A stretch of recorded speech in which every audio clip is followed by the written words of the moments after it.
I have a true ghost story for you. The year was 1996, and I was in a rock band with my buddy Chris called the Rocket Brothers, and he was staying at his family's cabin out in the woods right by a lake. The place was a 2-level all-cedar interior cabin with 2 bedrooms and a bathroom upstairs. It was artfully decorated and fully furnished with nice stuff.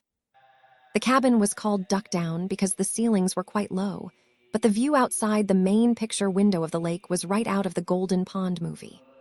Okay, so I was seeing a young girl who was bubbly and liked to play cards plus party a little, and Chris invited us out to the cabin one night to play some 3-hand euchre and shoot the shit while we had a few beers and other party favors.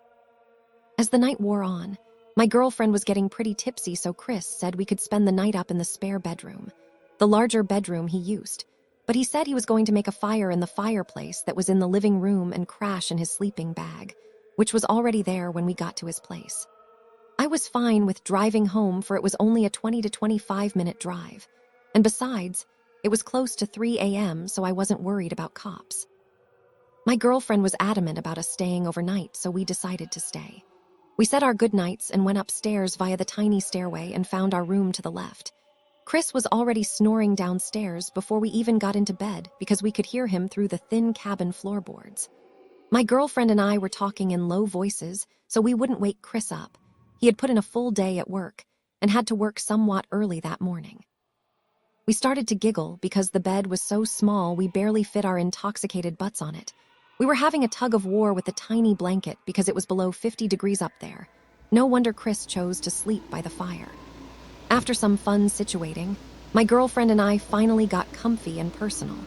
It was so quiet in the entire cabin, except for the winter wind whipping and our buddies' sleep sounds.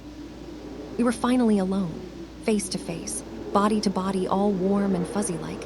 I went in for a romantic kiss, when just at that split second, we heard a thunderous stomping coming up the stairway as if it were a jealous, angry man coming to beat my ass.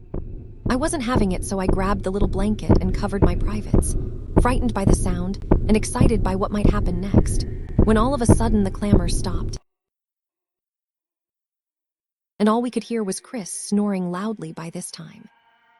Needless to say, we were rattled and ended up just driving home without waking Chris. The next day, Chris called from work and asked me what happened to us. Why didn't we stay? He was going to make a big breakfast for everyone. When I told him what had happened, without flinching, he says, "Oh, that's just Dennis. He don't mean any harm," and I said, "He meant harm tromping up the stairs like that," and Chris says, "He probably didn't like what you two were doing." Needless to say, I never slept there again. Earlier that year, Chris, myself, and a couple of buddies of mine were playing football out in the front yard of Duck Down when my buddy stopped and said that he had a strange feeling someone was watching us, and I didn't believe him. I do now.